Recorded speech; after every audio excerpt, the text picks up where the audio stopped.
Ce serait mieux que tu te mettes un peu en retrait maintenant. Elle a dit cela comme on donne un conseil raisonnable. Pas de colère, pas d'insulte, un ton posé presque bienveillant. Nous étions dans la cuisine, encore imprégnés des odeurs du déjeuner. Mon mari était assis à table, silencieux, les yeux baissés. Personne n'a protesté, personne n'a corrigé ses mots, un retrait. Voilà donc ce que j'étais devenue. Je me souviens avoir posé lentement la tasse que je tenais. Je n'ai pas répondu tout de suite. Je regardais ses mains, parfaitement manucurées, posées bien à plat, comme si elle occupait déjà l'espace. Ma place, mon rôle, mon territoire invisible. Tu comprends, ce n'est plus vraiment ton époque.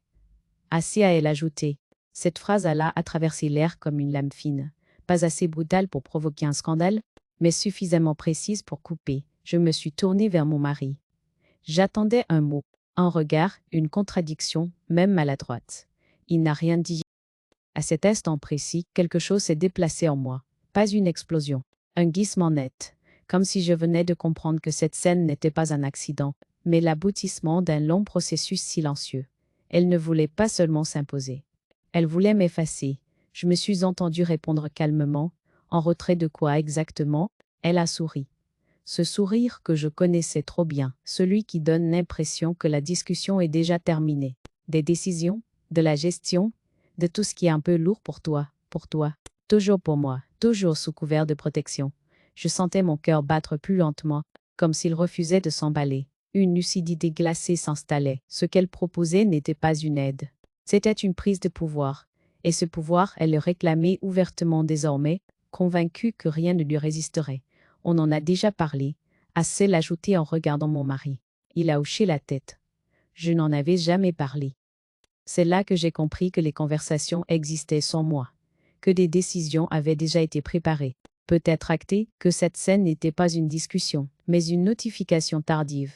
Je me suis sentie soudain très calme, trop calme pour être encore dans la peur. Ce calme-là, je l'ai reconnu plus tard, c'était le moment exact où l'on cesse d'espérer être comprise et où l'on commence à observer.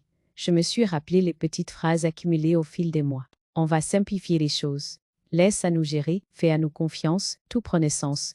Ce jour-là, elle n'a pas seulement voulu ma place dans la maison, elle a voulu ma place symbolique. Celle de femme légitime, de décisionnaire, de présence qui compte. Et elle était persuadée que je céderais, comme tant de fois auparavant. Je n'ai pas élevé la voix, je n'ai pas protesté, je n'ai pas menacé, j'ai simplement dit « d'accord ». Ce mot a semblé la satisfaire. Elle a échangé un regard complice avec mon mari. Ils ont cru que c'était fini, que j'avais compris, que je m'effaçais avec élégance. Ils ne savaient pas encore que ce d'accord n'était pas une soumission, c'était une prise d'information. Ce soir-là, dans ma chambre, j'ai repassé la scène sans émotion. Chaque mot, chaque silence, chaque regard évité. J'ai compris que ma belle fille ne voulait pas cohabiter. Elle voulait diriger. Et pour diriger, il fallait me rendre illégitime. Je me suis posé une question simple, presque clinique, jusqu'où son A est prêt à aller. La réponse est venue rapidement, portée par une intuition froide. Plus loin que je ne l'imaginais, et certainement plus loin que ce que la loi autorise. Je n'ai pas dormi cette nuit-là, pas par angoisse, par vigilance. J'avais cessé d'être la femme qu'on écarte doucement. Je devenais celle qui regarde, qui note, qui rassemble. Elle voulait ma place. Elle croyait qu'il suffisait de me pousser. Elle n'avait pas encore compris que, pour me déplacer, il lui faudrait désormais passer par autre chose que des sourires et des phrases mielleuses. Elle allait obtenir ce qu'elle avait provoqué, pas une capitulation, mais un procès. Avant qu'elle n'entre dans nos vies, il y avait une stabilité que je croyais solide, pas parfaite, mais construite avec le temps, l'effort et une certaine fidélité aux choses simples. J'avais cette conviction tranquille que ce que l'on bâtit lentement finit par tenir. Je ne savais pas encore à quel point cette croyance pouvait être fragile quand elle repose surtout sur le silence d'une seule personne. J'ai rencontré mon mari dans un moment de ma vie où je n'attendais rien d'extraordinaire. J'aimais déjà l'idée d'un quotidien partagé, d'une loyauté discrète, de passerelles, de gestes à péter qui finissent par former une histoire. Nous n'étions pas riches, mais nous étions d'accord sur l'essentiel, du moins, je le croyais. La maison que nous avons choisie ensemble est devenue très vite le centre de tout. J'ai mis mes habitudes, mes souvenirs, mes renoncements aussi. J'ai fait de cet espace un lieu accueillant, stable, prévisible. C'était ma manière d'aimer. Créer un cadre où les autres pouvaient se sentir en sécurité. Quand les enfants ont grandi, j'ai continué à jouer ce rôle sans y penser. J'étais celle qui se souvenait des dates, qui gardait les papiers, qui faisait le lien. On m'y consultait, on m'y demandait mon avis, je ne me sentais pas puissante, mais utile, et cette utilité avait du sens. Les années ont passé, et avec elles une certaine fatigue douce, rien de dramatique, juste l'usure normale de la vie. J'ai commencé à me reposer davantage sur mon mari pour certaines décisions, persuadée que c'était naturel, que l'équilibre se faisait à deux. Je n'ai pas vu que cet équilibre se déplaçait. Quand sa fille est entrée dans nos vies, je n'ai pas résisté. J'ai fait ce que j'ai toujours fait, de la place. Je me suis dit que les relations se construisent sur l'ouverture, pas sur la méfiance. Elle était attentive, organisée, efficace. Elle parlait vite, décidait vite. Je prenais cela pour de l'énergie, pas pour une volonté de contrôle. Progressivement, les discussions ont changé de ton. On parlait davantage de gestion, d'optimisation, de simplification, des mots neutres, presque rassurants. Je n'étais pas exclue frontalement, j'étais contournée. Les décisions arrivaient déjà formulées. On me les présentait comme des évidences. Je me souviens m'être dit plusieurs fois, ce n'est pas grave, j'avais confiance. J'avais surtout l'habitude de céder sans y voir un abandon. Je pensais que ma place était suffisamment solide pour supporter quelques ajustements. Avec le recul, je comprends que c'est à ce moment-là que le glissement s'est produit. Ma place n'a pas été prise de force. Elle a été rendue disponible par ma patience, par ma volonté de ne pas créer de conflit, par cette idée profondément ancrée que la harmonie familiale vaut plus que la reconnaissance explicite. Je n'étais pas malheureuse. C'est ce qui rend tout cela difficile à expliquer. J'étais simplement de moins en moins centrale.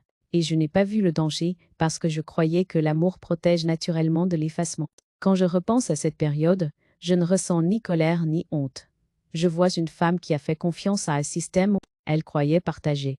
Une femme qui pensait que sa présence suffisait à garantir sa légitimité. Je n'avais pas compris que dans certaines familles, la place ne se conserve pas par l'histoire, mais par la capacité à s'imposer.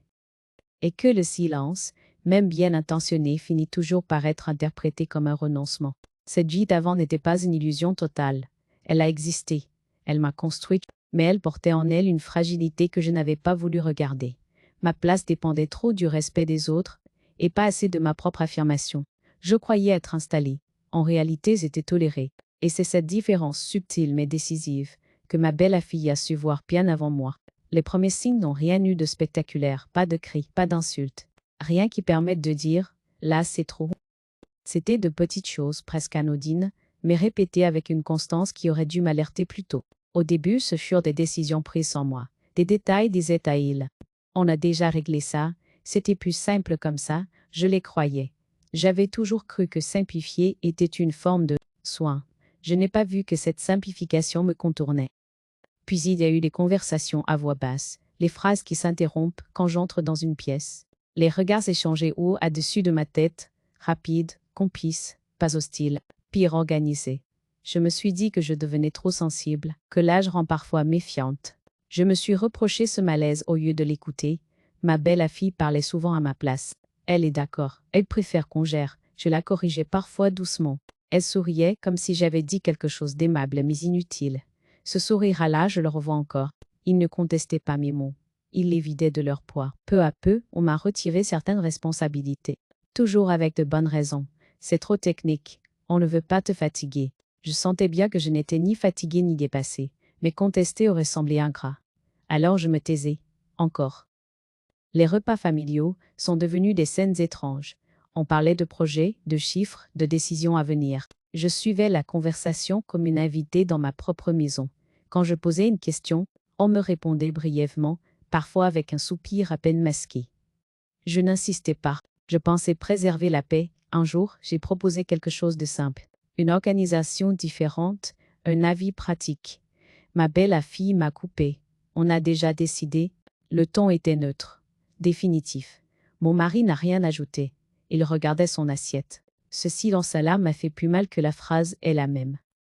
J'ai commencé à me sentir encombrante. Pas rejeter ouvertement, non, juste de trop. Comme un meuble ancien qu'on n'ose pas jeter, mais qu'on déplace dans un coin. On m'y gardait par respect, mais on ne comptait plus vraiment avec moi.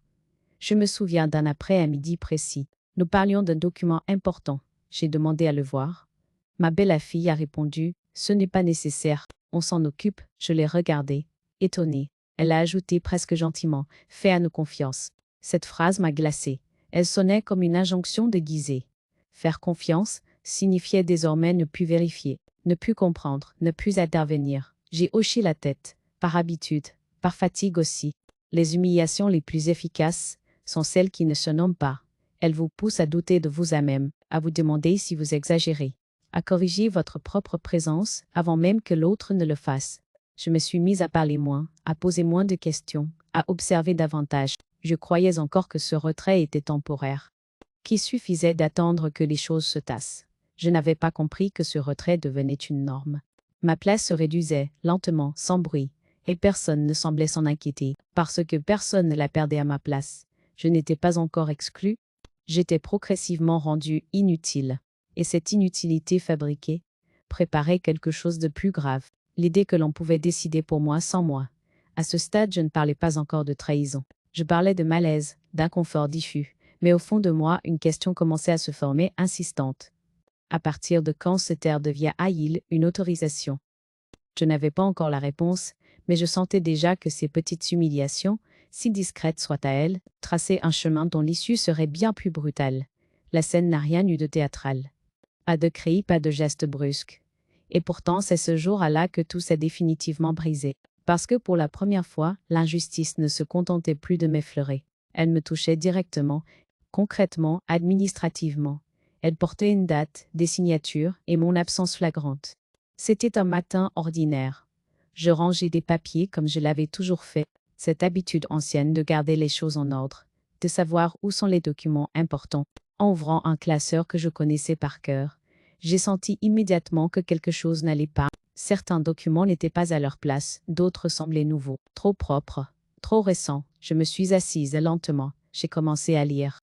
Plus j'avançais, plus une sensation froide me traversait. Ce n'était pas de la confusion, c'était de la reconnaissance. Je reconnaissais mon nom, mon adresse, des biens qui me concernaient, mais je ne reconnaissais pas les décisions. Elles avaient été prises sans moi, rédigées sans moi, validées sans moi.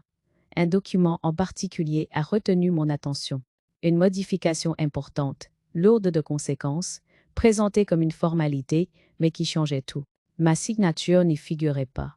Et pourtant, tout indiquait que la décision était déjà considérée comme acquise. J'ai relu plusieurs fois. J'espérais encore me tromper. Une erreur de classement. Une version provisoire. Quelque chose qui expliquerait l'absurde. Mais il n'y avait rien à expliquer. Tout était clair, trop clair. Ce n'était pas un oubli, ce n'était pas une maladresse, c'était un choix. Je me souviens très précisément du moment où cette évidence s'est imposée. Mon cœur ne s'est pas emballé, mes mains ne tremblaient pas. J'ai ressenti un calme étrange, presque inquiétant. Le calme de celles qui comprennent qu'on a franchi une ligne qu'on ne pourra plus jamais ignorer. Quand je les ai interrogés, ils n'ont pas nié, pas vraiment. Ils ont minimisé. C'est plus simple comme ça. On ne voulait pas te déranger. Tu aurais été d'accord de toute façon. Cette dernière phrase m'a fait l'effet d'une gifle silencieuse. Elle contenait tout, la certitude qu'ils se faisaient de mon effacement, l'habitude qu'ils avaient prise de parler à ma place, la conviction que ma parole n'était plus nécessaire. Ma belle fille est restée parfaitement calme. Trop calme. Elle a expliqué avec des mots bien choisis que c'était temporaire, pour éviter des complications, dans mon intérêt. Elle parlait comme si elle commentait une décision déjà validée par la raison. Comme si mon désaccord éventuel n'était qu'un détail émotionnel.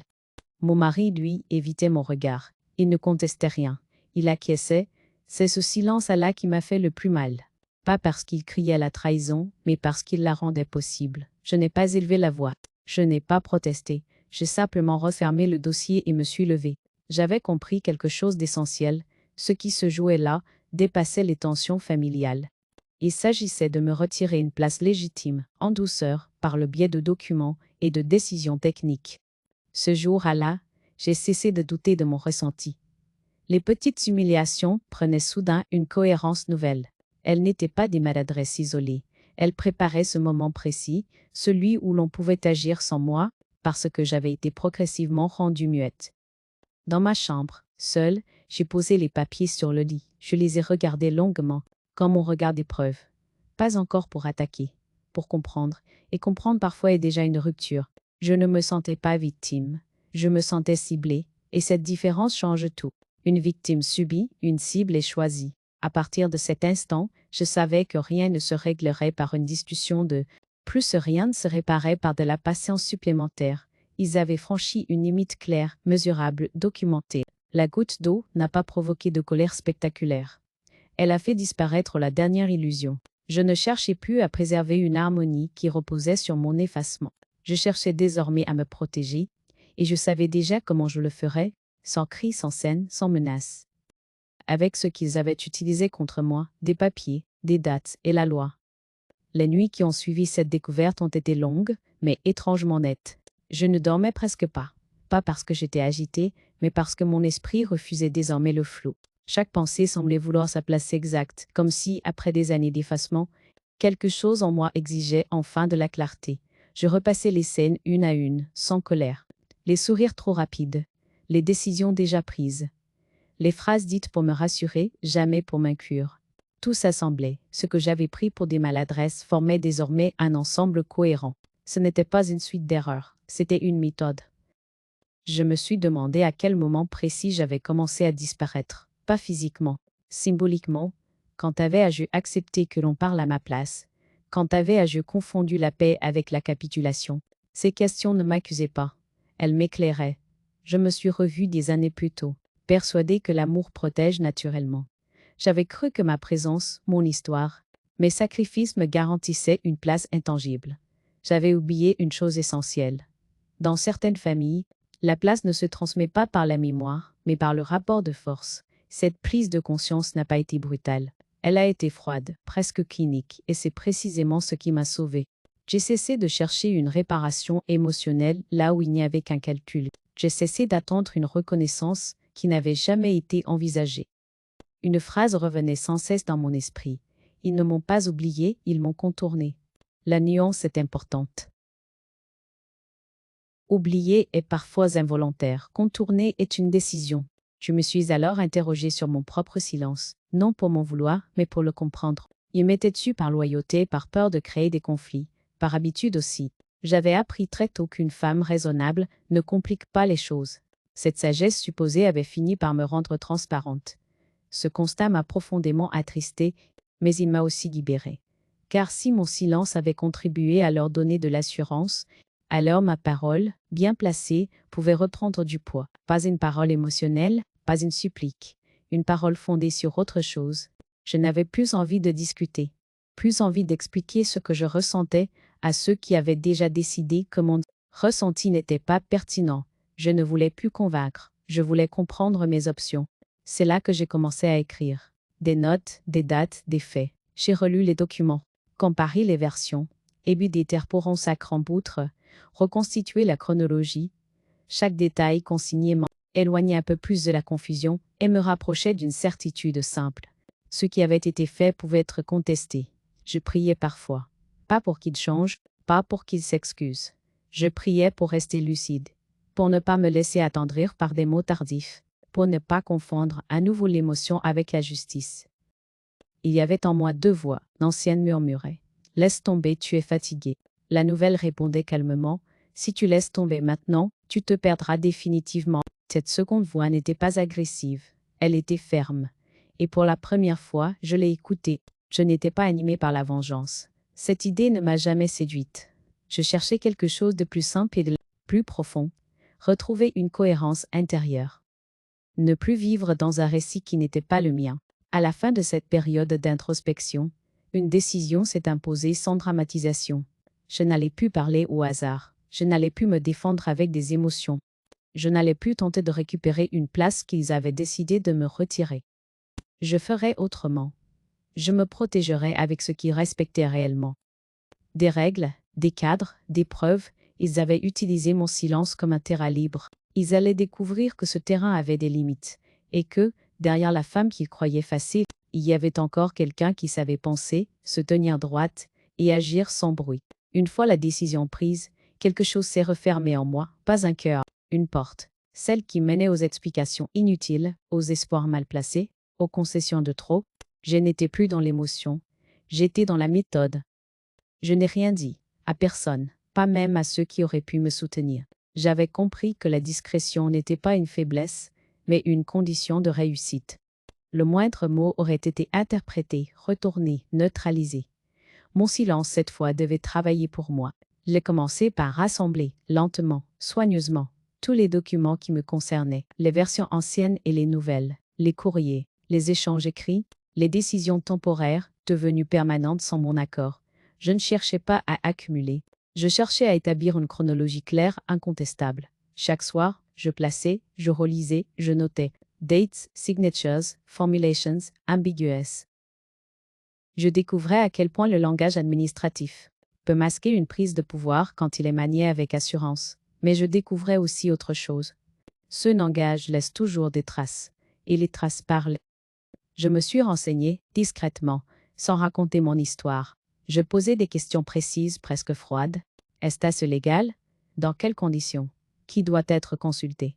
On ne me demandait pas de justifier mon ressenti. On m'y répondait sur les faits. Cette neutralité m'a fait un bien immense. J'ai pris rendez-vous sous un prétexte banal. Une vérification, une mise à jour, rien qui puisse alerter. Je me souviens encore de ce moment, assise face à un professionnel qui ne me connaissait pas. Je n'étais ni une épouse, ni une belle amère. J'étais une personne concernée par des actes précis. Et cela changeait tout. Je n'ai pas tout montré d'un coup, j'ai observé les réactions, les silences, les sourcils qui se froncent, les phrases prudentes. J'ai compris alors que ce que je vivais n'était pas une simple tension familiale. C'était un dossier, et un dossier se traite avec rigueur, pas avec culpabilité. En parallèle, j'ai sécurisé ce qui pouvait encore l'être.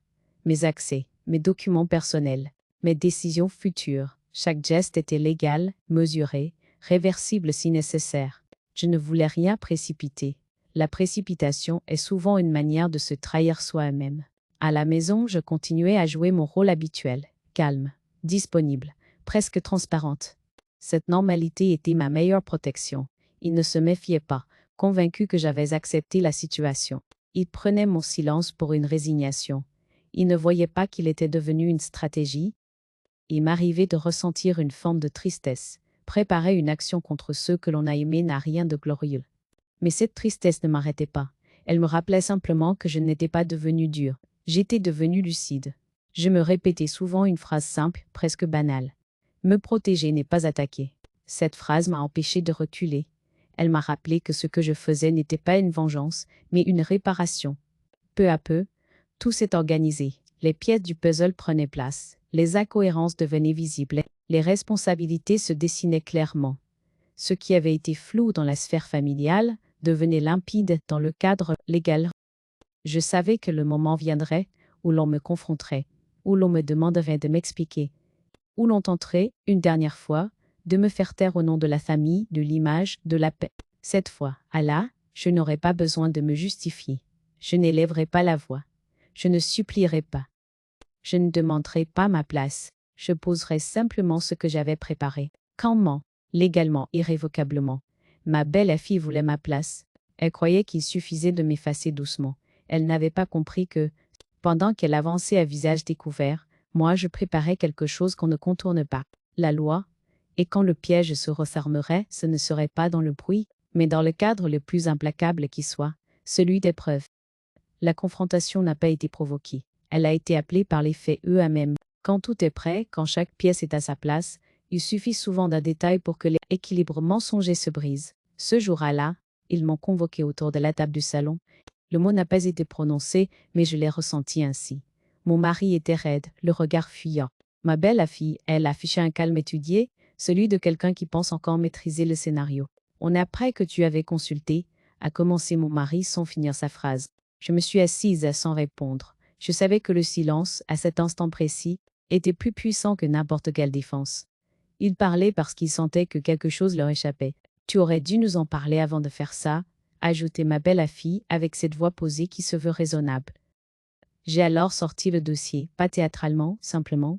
Je l'ai posé sur la table entre nous. Ni accusation, ni colère, un objet neutre. Officiel irréversible. Ils se sont... Mon mari a ouvert la chemise. Les pages ont glissé lentement. Les dates, les signatures, les incohérences. Je voyais son visage changer à mesure qu'il lisait. Ce n'était plus de l'agacement, c'était de l'inquiétude. Ma belle fille s'est penchée, elle a reconnu les documents. Je l'ai vu dans son regard. Elle a compris, à cet instant précis, que ce que j'avais entre les mains n'était pas une interprétation mais une construction solide. Une chronologie, une preuve. Tu vas trop loin, a-t-elle fini par dire. Je l'ai regardé calmement. J'ai simplement été jusqu'au bout. Et ai-je répondu. Elle a tenté de reprendre la main, de minimiser. Ces papiers ne disent pas tout. Tu dramatisant voulait éviter des complications. Je n'ai pas argumenté. J'ai tourné une page, puis une autre. J'ai montré ce qui avait été modifié, ce qui avait été décidé sans moi, ce qui m'excluait clairement. Chaque preuve réduisait un peu plus l'espace de ces mots. Mon mari a murmuré. On peut encore arranger ça. Cette phrase m'a frappé par son décalage. Arranger, pour eux, signifiait retrouver l'ancien ordre. Celui où je me taisais, où je m'adaptais, où je disparaissais doucement. Non, et je dis simplement, ce non n'était pas dur, il était définitif. La colère est montée chez elle. Une colère contenue mais visible. Celle de quelqu'un qui réalise qu'il a sous-estimé l'adversaire. Tu mets la famille en danger, a hâté à elle lancer. Je n'ai pas détourné le regard. Ce qui met une famille en danger, c'est de décider à la place de l'un de ses membres, et ai-je répondu. Le silence est tombé lourdement. Il comprenait enfin que je ne cherchais ni pardon, ni compromis. Que ce moment n'était pas une discussion familiale, mais un basculement. Je me suis levée, j'ai repris le dossier. Vous vouliez ma place et ai-je dit calmement. Vous avez choisi la manière la plus violente de la prendre. Vous avez maintenant ce que vous avez provoqué.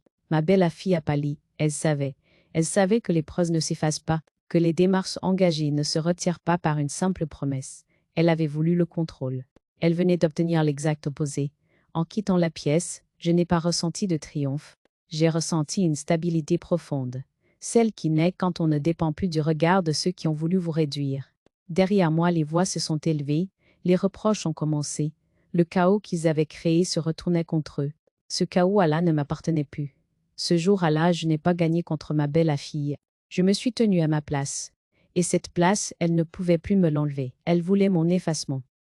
Elle a obtenu un procès, non parce que je l'ai voulu, mais parce qu'elle a cru que le silence d'une femme signifiait l'absence de défense. Elle s'est trompée.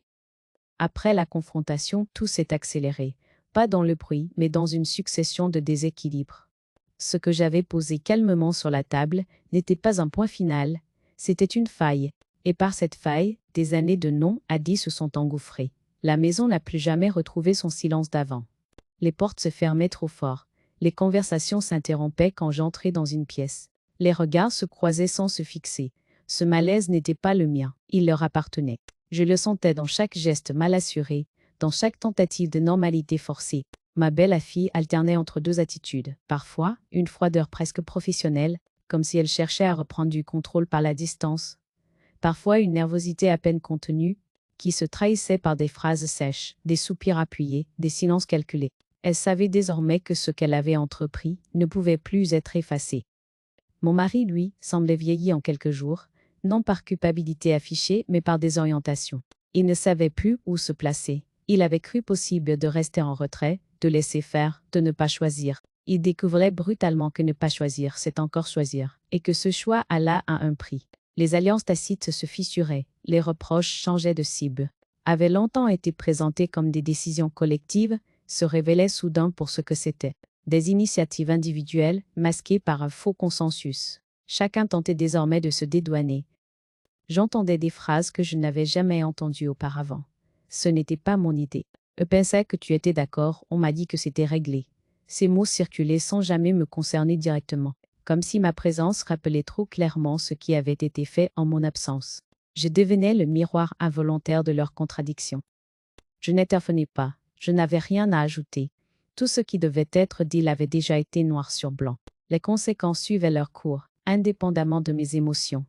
Et cette autonomie des faits me procurait une forme de soulagement inattendu. Les relations se tendaient aussi à l'extérieur. Certains proches, jusque-à là silencieux, commençaient à poser des questions, pas par soutien mais par inquiétude. L'histoire ne leur appartenait plus. Elle circulait, déformée parfois mais jamais totalement édulcorée. Les décisions prises en catimini supportent mal la lumière. Je constatais une chose frappante, on ne me demandait plus de me taire, on m'évitait. Et cet évitement était une reconnaissance implicite de mon nouveau statut. Je n'étais plus celle qu'on contourne facilement. J'étais devenue un facteur à prendre en compte. Ma belle fille tentait encore, par moments, de sauver les apparences. Un sourire trop appuyé devant des invités. Une remarque anodine sur les histoires de famille. Mais son assurance avait disparu. Elle mesurait désormais l'ampleur de ce qu'elle avait déclenché, ce qu'elle avait cru être une prise de place. était transformée en exposition de ces méthodes. Je n'éprouvais ni satisfaction, ni tristesse, seulement une distance nouvelle, comme si je regardais un paysage que j'avais longtemps traversé sans jamais le voir de haut. Cette distance m'a permis de comprendre une chose essentielle. Je n'avais jamais été le problème. J'avais été l'élément silencieux qui rendait le système possible. En cessant de jouer ce rôle, tout s'était désorganisé. Je passais de plus en plus de temps seul, mais cette solitude n'avait rien de vide. Elle était peuplée de pensées claires, de décisions assumées. Je sentais que je me détachais, lentement mais sûrement, de ce chaos qui ne m'appartenait plus. L'éclatement familial n'était pas un effondrement brutal. C'était une désagrégation progressive, presque méthodique. Et paradoxalement, plus ce monde se fissurait, plus je me sentais stable. Je n'avais pas détruit une famille. J'avais retiré mon silence, un édifice bâti sur mon effacement. Et ce retrait, à lui seul, avait suffi à révéler tout ce qui ne tenait que parce que je m'étaisais. Le départ ne s'est pas fait dans la précipitation. J'ai choisi chaque chose avec lenteur, presque avec cérémonie. Quitter un lieu chargé d'années ne consiste pas seulement à fermer une porte, mais à reconnaître ce qu'on emporte vraiment avec soi. Je n'ai pas tout pris. Je n'en avais plus besoin. Le nouvel endroit n'était ni grand ni spectaculaire. Un espace simple, lumineux, ouvert sur l'extérieur. La mer n'était pas loin. Juste assez pour que son souffle accompagne mes pensées sans les envahir. Chaque matin, la lumière entrait sans demander la permission, et pour la première fois depuis longtemps, je ne la retenais pas. Je me suis installée sans chercher à recréer l'ancien monde. Pas de meubles imposants, pas d'objets chargés d'obligations. J'ai privilégié l'essentiel, une table solide, une chaise confortable, un carnet.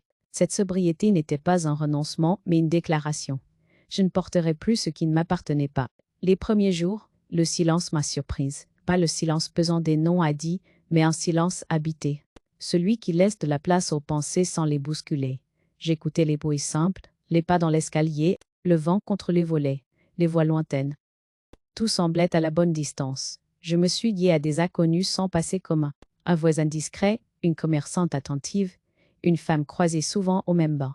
Des échanges courts, mais sincères. Personne ne me demandait de me justifier. Personne ne connaissait mon histoire. Et cette absence de regard ancien me permettait d'exister autrement. Je me surprenais à sourire pour des choses simples. Une tasse de café bien chaud, une promenade sans but précis, le plaisir de rentrer chez moi sans appréhension. Ces détails, longtemps négligés, devenaient des repères. Ils me rappelaient que la vie ne se mesure uniquement à ce qu'on a perdu, mais à ce qu'on cesse enfin de craindre. Il m'arrivait de penser à eux, pas avec rancune, plutôt avec une lucidité tranquille. Je comprenais désormais que certaines relations ne se transforment pas. Elles se révèlent, et ce qu'elles révèlent peut être douloureux, mais aussi libérateur. La question du pardon s'est posée, naturellement. Pas comme une obligation morale, mais comme une interrogation intime. Devais-je pardonner pour avancer, ou avancer d'abord, et laisser le pardon venir ou non? J'ai choisi la seconde option. Le pardon, s'il devait exister, ne serait pas un cadeau offert sous la contrainte. Je ne cherchais plus à expliquer, ni à être comprise. Je cherchais à être cohérente avec moi, à même.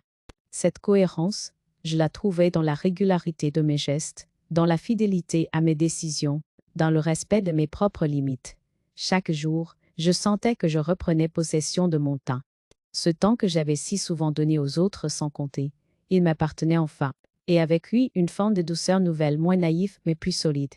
Je ne me définissais plus par ce que j'avais subi, ni même par ce que j'avais réparé. Je me définissais par ce que je construisais désormais, à mon rythme, sans justification. Cette nouvelle vie n'était pas une fuite, c'était une arrivée. Une arrivée à moi-même, à une liberté longtemps différée, mais jamais perdue. Et dans cette tranquillité retrouvée, je comprenais enfin que partir n'était pas renoncer. C'était choisir un espace où je pouvais respirer sans permission, penser sans crainte, et vivre sans devoir me taire. Ce départ n'effaçait pas le passé, il le plaçait simplement là où il devait être, derrière moi. Il m'a fallu du temps pour comprendre que la fin d'une histoire ne ressemble jamais à ce que l'on imagine. Je croyais qu'elle viendrait avec des excuses, des aveux tardifs, peut-être même une forme de reconnaissance. Elle est venue autrement. Dans le calme, dans la cohérence retrouvée, dans ce moment précis où l'on cesse d'attendre que les autres changent pour enfin se tenir droite. Je regarde aujourd'hui ce chemin parcouru avec une lucidité apaisée. Rien n'a été facile. Rien n'a été spectaculaire non plus. Ce que j'ai vécu n'est pas une revanche au sens bruyant du terme. C'est une reconquête lente, presque invisible. mais irréversible, celle de ma parole, de ma place, de ma légitimité.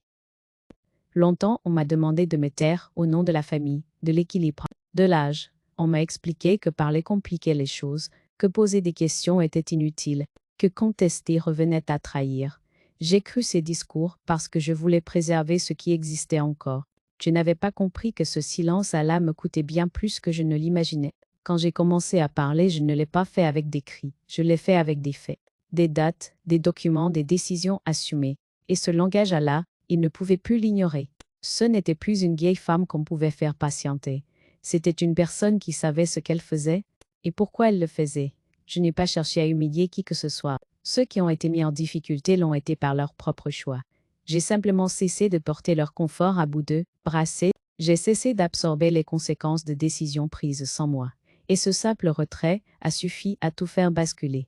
Il m'arrive encore de ressentir une forme de tristesse, non pas pour ce que j'ai perdu, mais pour ce qui aurait pu être différent si l'on m'avait considéré plutôt comme une égale. Cette tristesse ne me paralyse pas. Elle me rappelle seulement que la dignité a parfois un prix émotionnel. Mais ce prix, là, je l'assume. Je ne suis pas devenue méfiante, je suis devenue attentive. Je ne suis pas devenue dure, je suis devenue ferme. Il y a une différence immense entre les deux. La fermeté n'exclut pas la douceur. Elle la protège. Si je devais adresser un message à celles qui me lisent, à celles qui se reconnaissent dans ce parcours, je dirais ceci. Ne laissez jamais quelqu'un à décider à votre place sous prétexte de vous protéger. La protection qui efface n'est pas une protection. C'est une confiscation. Vous n'êtes pas trop âgé pour comprendre, vous n'êtes pas trop sensible pour agir, vous n'êtes pas trop tard pour reprendre ce qui vous appartient. La loi n'est pas froide quand elle rétablit un équilibre. Les preuves ne sont pas violentes quand elles disent la vérité. Et la parole, quand elle est soutenue par des faits, devient un socle que personne ne peut balayer d'un revers de main. Aujourd'hui, quand je choisis de me taire, ce n'est plus parce qu'on me l'impose, c'est parce que j'ai déjà tout dit, là où cela comptait vraiment. Je ne cherche plus l'approbation, je ne cherche plus à convaincre. Je marche désormais avec cette certitude calme. Ma voix existe, même quand elle ne s'élève pas. Et si ce récit doit laisser une seule trace, qu'elle soit celle-ci. Le silence subit détruit, mais le silence choisi protège. Le silence peut aussi être une forme de justice.